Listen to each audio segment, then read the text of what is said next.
तो hello guys, कैसे हो आप? स्वागत है फिर से और एक न्यू वीडियो में। तो गाइस आज हम लोग बात करने वाले हैं इंडियन पुलिस फोर्स के बारे में, जहां पर हम लोगों ने पहले और सेकंड एपिसोड को पहले वीडियो में हम लोगों ने एक्सप्लेन कर दिया था। अगर आप लोगों वीडियो नहीं देखे हैं तो जाकर वीडियो देख लीजिएगा, ताकि आपको ऐसे लेटेस्ट और फ्रेश कंटेंट मिलते रहे। और थर्ड एपिसोड की शुरुआत होती है जिसका नाम है द हंट। और एपिसोड की शुरुआत में हम लोग एक औरत को देख पाते हैं जो कि एक लड़की को खोज रही थी, जो कि एक लड़के के साथ भाग गई है। यहाँ पर वो आदमी उस औरत से कहता है कि सामने वाले बिल्डिंग में कुछ लड़के रहने के लिए आए हैं, उनसे जाकर जरूर पूछ लेना, क्या पता वो लोग जानते हो। इसके बाद वो जो औरत है वो वहाँ पर पहुंच जाती है। और उन्हीं से एक आदमी दरवाजा खोलता है और कहता है कि हमने इस लड़की को कहीं पर भी नहीं देखा है। इतना बोलने के बाद वो औरत जो है यहाँ से चली जाती है। यहाँ से निकलने के बाद वो औरत जो है सीधा कबीर के पास जाती है। मतलब कि वो औरत दरअसल में एक पुलिस वाली है। उन्हें कंफर्म हो चुका था कि सदाब के साथ साथ वो सारे लड़के वहीं पर मौजूद है। इसके बाद कबीर अपनी पूरी टीम के साथ तैयार हो जाता है उस बिल्डिंग के अंदर घुसने के लिए। वहां पर हम लोग दूसरी तरफ जरार को देखते हैं, जो कि उन लड़कों से बात करता है। और उन्हीं में से एक जरार को बताता है कि हाल ही में एक औरत आई थी जो कि अपनी लड़की के बारे में पूछ रही थी। और ये सुनने के बाद जरार को फौरन ही शक हो जाता है। और वो जब खिड़की के बाहर देखता है तो उन्हें पता जाता है बाहर तो पुलिस उनकी वेट कर रही है। तब अब की वो लोग जरार और उनके लोग जो है वो लोग फंस चुके थे।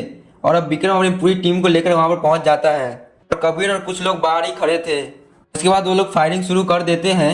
इस फायरिंग में वो लोग दरवाजा भी तोड़ देते हैं। इसके बाद पुलिस सभी भी उनके ऊपर फायरिंग करना शुरू कर देता है। और इस मुठभेड़ में कुछ पुलिस वाले भी घायल हो जाते हैं। लेकिन यहाँ पर जरार के कुछ लोग भी यहाँ पर मारे गए थे। बाहर से कबीर भी फायरिंग कर रहा था।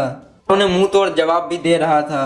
तभी जरार का एक लड़का जो है वो जरार से कहता है कि तुम्हारा जिंदा रहना जरूरी है, इसलिए तुम्हें यहाँ से चले जाना चाहिए। और फिर जरार भी उसकी बात मान लेता है। तुरंत ही खिड़की के रास्ते बाहर कूदकर भागने लगता है।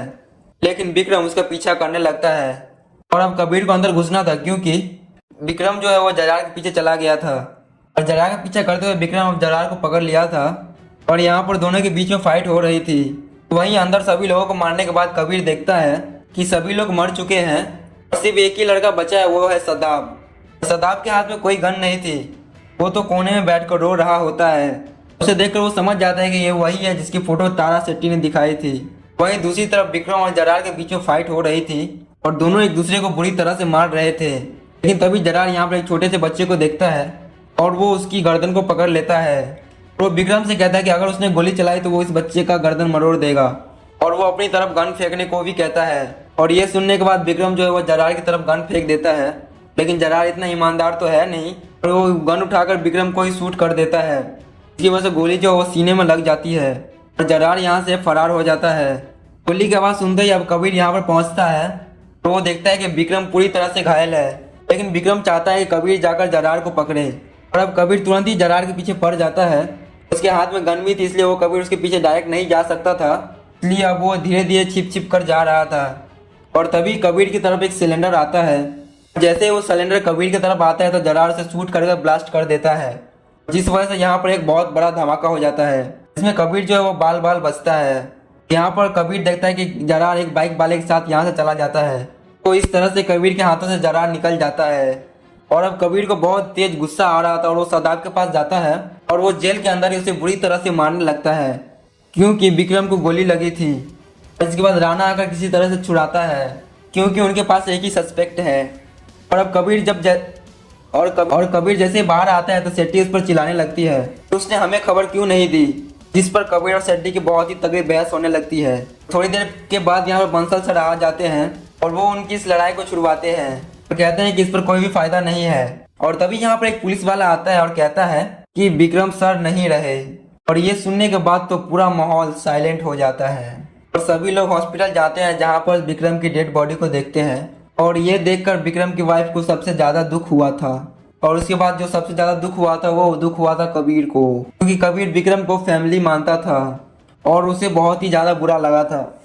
और आगे सीन शिफ्ट होता है नफीसा के पास। यहाँ पर नफीसा के पिता कहते हैं कि क्या तुम्हें हैदर का कॉल आया था, इस पर कि नफीसा मना कर देती है। और दूसरी तरफ जरार और उसके छोटे भाई सिक्कू को दिखाया जाता है जो कि ट्रेन में होते हैं। यहीं पर उनके पास एक औरत आती है जिसका नाम पुनाइजा है। वो उसे अपने मेन आदमी से बात करवाती है और वो उसे जरार से कहता है कि तुम्हें कुछ दिनों के लिए तुम्हें अंडरग्राउंड हो जाना चाहिए, क्योंकि माहौल अभी गर्म है।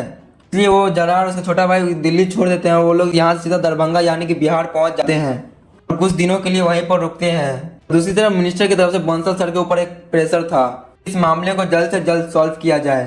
इसलिए बंसल सर अब अपने पास कबीर को बुलाते हैं और उन्हें उनसे कहते हैं कि तुम्हें इस केस से निकाल दिया गया है और तुम्हारा डिपार्टमेंट भी चेंज कर दिया गया है। बंसल सर को बहुत अच्छे से मालूम है कि कबीर अब इस केस को पर्सनली ले लेगा, इसलिए अब उसे केस से भी निकाल दिया गया और उसका डिपार्टमेंट भी चेंज कर दिया गया। और अब कुछ दिन बाद का सीन दिखाया जाता है जहाँ पर हम की देखते हैं कि नफीसा के पास जरार का कॉल आता है और इसी के साथ थर्ड एपिसोड भी यहीं पर खत्म होता है। और अब फोर्थ एपिसोड की शुरुआत होती है जिसका नाम है द घोस्ट इज बैक। और यहाँ हम अब कबीर के साथ विक्रम की वाइफ श्रुति को देख पाते हैं जिसका बहुत ही बुरा हाल था और कबीर यहाँ पर उसे सपोर्ट कर रहा था। और कबीर उससे कहता है कि मैं तुम्हारी दर्द को बहुत अच्छे से समझ सकता हूँ और अकेले रहना कितना मुश्किल है, मुझसे अच्छा कोई नहीं जान सकता। और अब जिसके साल बाद का सीन दिखाया जाता है जहाँ पर कि हम लोग जरार को देखते हैं जो कि जयपुर में था और वो जयपुर की बहुत सारी लोकेशन पर घूम भी रहा था, जैसे कि जंतर मंतर, हवा महल, एल्बर्ट म्यूजियम जैसी बहुत सारी जगह पर फेमस जगह पर घूम रहा था। और तभी उसके पास उसके बॉस का कॉल आता है और वो उनसे कहता है कि काम कैसा चल रहा है, जिस पर जरार बताता है कि काम बिल्कुल सही चल रहा है। और यहाँ पर उसका बॉस जरार से कहता है कि तुम्हें लड़की से दूर रहना चाहिए। दरअसल वो नफीसा के बारे में कह रहे थे, अगर वो उसके साथ रहेगा तो वो थोड़ा उसे डिस्ट्रैक्ट कर सकती है अपने मिशन की तरफ से। नफीसा का कॉल जब उसके पास आता है तो वो तुरंत ही कॉल कट कर देता है, लेकिन थोड़ी देर के बाद जरार जो है नफीसा को कॉल करता है और वो नफीसा से कहता है कि वो उसे बहुत ही याद कर रहा है और नफीसा भी उसे बहुत ही याद कर रही है। और जरार उससे कहता है कि जब भी वो वापस आएगा तो हम दोनों शादी कर लेंगे। और हम लोग शाम के समय अब देखते हैं कि जरार 7 बजने का इंतजार कर रहा होता है। जैसे 7 बजते हैं तो जयपुर की फेमस जगह पर ब्लास्ट हो जाते हैं। तो अगले दिन ये सारी बातें जब कबीर को मालूम चलती है तो वो तुरंत ही जयपुर जाने का मन बना लेता है और अगले दिन जयपुर पहुंच जाता है बिना किसी परमिशन के साथ। और वो यहाँ आकर एक पुलिस वाले से मिलता है और इस केस को स्टडी करने में लग जाता है। उसे उस केस की स्टडी करना है जिसमें वो किसी की भी सहायता नहीं लेता है। और दूसरी तरफ हम लोग देखते हैं कि जरार और नफीसा जो है वो दोनों शादी कर लेते हैं। एक तरफ तो जरार और नफीसा की शादी हो रही थी, वहीं दूसरी तरफ कबीर जो है वो इन्वेस्टिगेशन करने में लगा हुआ था। और तभी उसके पास बंसल सर का कॉल आता है और बंसल सर कबीर से कहते हैं कि मुझे बहुत ही अच्छे से मालूम है कि तुम 1 महीने के अंदर 8 बार जयपुर जा चुके हो। मुझे मालूम है कि तुम इस केस को स्टडी कर रहे हो जो कि प्रोटोकॉल के खिलाफ है और इसलिए मैं चाहता हूँ कि तुम आज ही वापस आ जाओ। यहाँ पर कबीर जो है कि तुरंत ही बंसल सर के पास आता है और वो सब और उसने जो भी स्टडी किया वो बंसल सर को बताता है। और अब बिहार के दरभंगे में कुछ महीने पहले का सीन दिखाया जाता है जहाँ पर नाइजा जो है वो फिर से जरार से मिलने के लिए आई थी और वो अपने बॉस से बात करवाती है। और बॉस यहाँ पर जरार से कहते हैं कि तुम्हारे लिए एक नया मिशन है और वो मिशन है गोवा का। और फिर बॉस से कहते हैं कि गोवा के तुम्हें बहुत सारे विभिन्न जगहों पर ब्लास्ट करनी है और यही तुम्हारा अगला मिशन है। और अब रात को बंसल सर कबीर को बुलाते हैं और वो उससे कहते हैं कि मिनिस्ट्री जो है एक नया टास्क फोर्स बना रही है और उसके लिए मैंने तुम्हारा नाम दे दिया है, क्योंकि जब मैंने केस स्टडी की तो मुझे पता चला कि तुमसे अच्छा कोई भी केस स्टडी नहीं कर सकता है। और कबीर जो है वो अगले ही दिन हेडक्वार्टर पहुंच जाता है और वहाँ पर उसे मालूम चलता है कि वो जो हेड जो है वहाँ पर और कोई नहीं बल्कि वो तारा सेट्टी ही है। और कबीर जब तारा सेट्टी से मिलता है तो सबसे पहले कबीर उससे माफ़ी मांगता है कि उसने उससे लास्ट बार बहुत ही गंदी तरीके से बिहेव किया था, लेकिन तारा भी बहुत अच्छी से जानती थी कि वो विक्रम की वजह से बहुत ही गुस्से में था। और अभी दूसरी तरफ हम लोग देखते हैं कि जरार जो है वो कुछ दिनों के लिए अब गोवा जाने वाला था और इसलिए नफीसा दुखी हो रही थी कि वो यहाँ पर अकेली रहेगी, लेकिन जरार उससे कहता है कि वो जल्दी वापस आ जाएगा और वो वापस आने के बाद उसे बहुत ही अच्छी जगह पर ले जाएगा। और अब हमें गोवा का सीन दिखाया जाता है जहाँ पर जरार की पूरी टीम गोवा में उसकी इंतजार कर रही थी। यहाँ से जरार और उसका भाई छोटा भाई सिक्कू जो है वो तुरंत ही उस जगह पर पहुंच जाते हैं यहाँ पर कि नफीसा के पिता शहीद उनका इंतजार कर रहे थे। यहाँ जरार और सिक्कू के साथ इस बार यहाँ पर 2 लोग और भी थे, इन्हें जरार जो है उसे पूरी प्लानिंग बता देता है और कहता है कि सिक्कू और मैं यहाँ पर ब्लास्ट करेंगे, तुम्हें बस बॉम्ब बनाने वाला मटेरियल लाना होगा। और फिर जरार सिक्कू से एक आदमी से पैसे लाने के लिए कह देता है जिसका नाम गोल्डी है। इसके बाद हम लोग उन दोनों को लड़के को देख पाते हैं जिसमें एक लड़का एक पूरी तरह से लड़कीबाजी में लगा रहा होता है, उसका काम में ध्यान कम ही लगा रहता है। और दूसरी तरफ हेडक्वार्टर में कबीर की माँ वहाँ पर आती है क्योंकि वो उसका टिफिन देने के लिए आई थी। तो कबीर अपनी माँ को तारा सेट्टी से मिलवाता है और अपनी माँ के बारे में कबीर ने तारा सेट्टी के लिए कोई अच्छी बातें तो नहीं की थी। जैसे विक्रम शेट्टी के बारे में कोई भी अच्छा नहीं बोलता था, वैसे ही विक्रम भी शेट्टी के बारे में कुछ भी अच्छा नहीं बताता है। और थोड़ी देर के बाद यहाँ पर राणा आता है और वो कुछ इन्फॉर्मेशन लेकर आया था और फिर राणा हमें यहाँ पर बताता है कि गोवा पुलिस ने हमें कुछ इन्फॉर्मेशन दी है और इस आदमी का नाम गोल्डी है जो कि गोवा का बहुत बड़ा ड्रग लॉर्ड है और हाल ही में गोल्डी से जरार का भाई सिक्कू मिलने के लिए आया था। मतलब कि वो लोग बहुत बड़ी प्लानिंग कर रही है और जिससे वो साबित हो जाता है कि गोवा में ही कुछ बड़ा होने वाला है।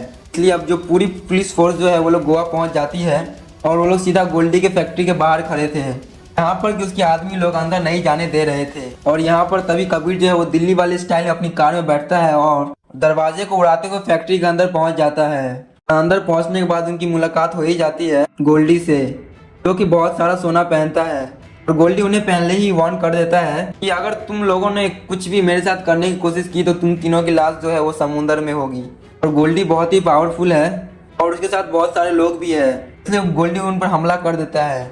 और गोल्डी के सारे लोग कबीर, राणा, तारा और के ऊपर हमला कर देता है और मौका देकर गोल्डी यहाँ से फरार होने लगता है। लेकिन यहाँ पर कबीर जो है वो तुरंत ही उसे बोट पर कूद जाता है, जो कि वहां से भाग रहा था बोट से, और कबीर भी उस बोट पर चढ़ गया था और वो जाता है यहाँ पर गोल्डी के लोगों को बहुत बुरी तरह से मारने लगता है।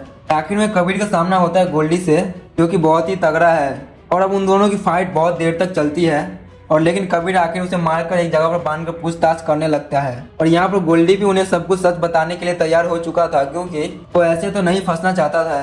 और यहाँ पर तारा जो है वो कबीर से कहती है कि अगर वो यहाँ से निकल गए तो आगे ना जाने वो लोग कहाँ कहाँ विस्फोट करते फिरेंगे।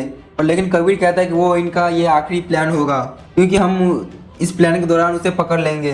इसी के साथ ये एपिसोड 4 भी यहीं पर खत्म होता है। दोस्तों उम्मीद करता हूँ आपको वीडियो पसंद आई होगी। अगर वीडियो पसंद आई तो चैनल को लाइक और सब्सक्राइब जरूर कीजिएगा। मिलते हैं अब नेक्स्ट पार्ट में, तब तक के लिए आप हमारे चैनल के साथ बने रहिए।